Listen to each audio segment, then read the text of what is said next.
At the end of My Hero Academia, we see that Deku's gifted a power suit, similar to the one that All Might had in Final War. Since then, people have been wondering just how strong the suit is and where exactly Deku ranks in the verse currently.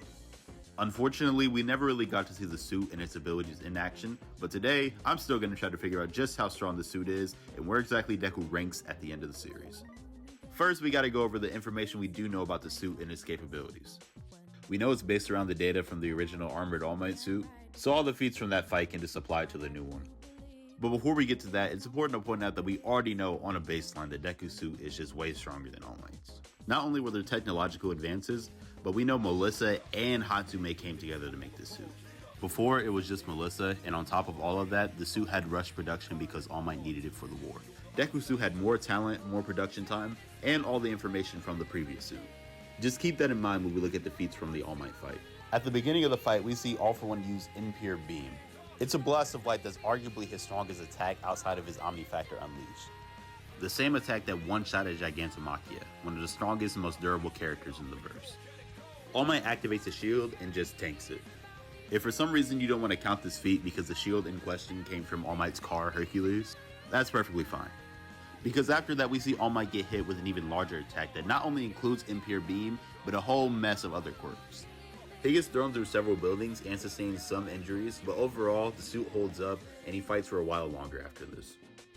Now for speed, we obviously have to take into consideration that All For One was holding back because he wanted to torture All Might during the fight.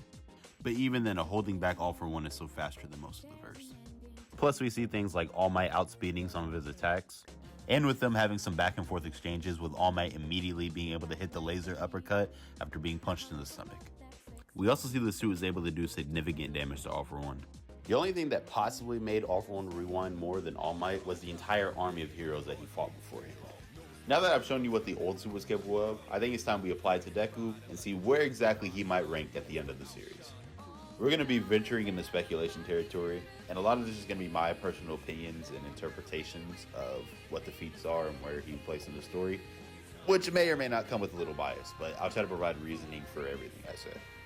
With the feats from the Armored All Might suit and the context that goes into the new suit, like it being made with more talent, more production time, and technology as a whole just being stronger in general, I feel like that automatically puts him in the range of top 5 in the verse.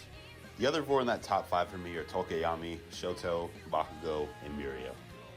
Strength-wise against Tokiyami, I think they're pretty even for the most part, maybe with one having the edge over the other. Not really trying to go tit for tat at this point.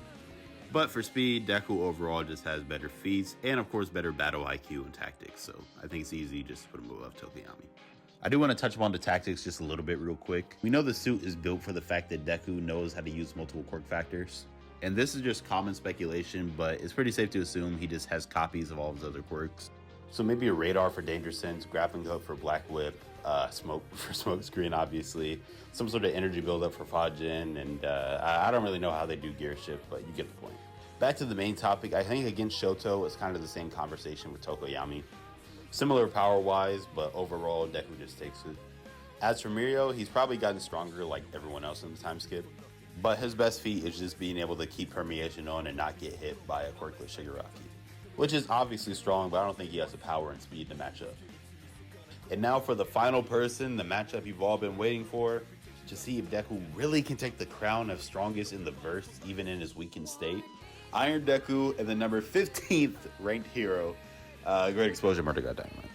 Now I know there's someone watching right now that probably just thinks Bakugo is easily faster than everyone in the verse, and has a lot of power to go along with it. And I'd say you're partially right, though the speed thing is kind of a bit iffy after, the whole new panel with Ida, but I'm not even going to go there. I just think with all things considered, going off the original armored fight, and the fact that Deku's suit is just much, much stronger, plus all the utility with the copies of his quirks, even if they aren't as strong as the originals, just overall puts him above Bakugo and puts him back on top as the king of his verse. Most definitely a bit of bias on my part with this ranking, but I think I made decent enough arguments, and hopefully now, even if you don't agree with my ranking, you have a better understanding of just how strong the suit is. If you got this far, thanks for watching, and hopefully you enjoyed this video. For 2025, I kind of want to branch out with my style of content creation, and start posting consistently again. 3 posts in 3 months is kind of insane by me, I'm not gonna lie. But at the end of the day, I'm gonna try to continue to get better and put out more videos.